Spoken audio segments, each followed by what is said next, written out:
Hello guys, in today's video I'm gonna show you how to fix story posting error on your Android phone. So all what you have to do is go to the settings.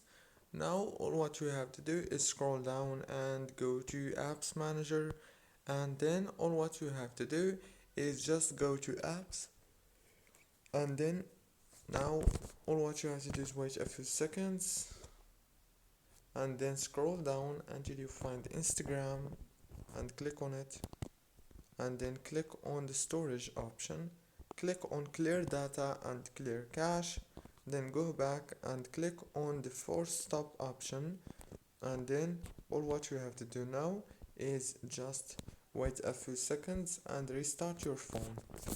Yeah, that's it guys, it's very easy as you can see. Don't forget to like, subscribe. Thank you for watching.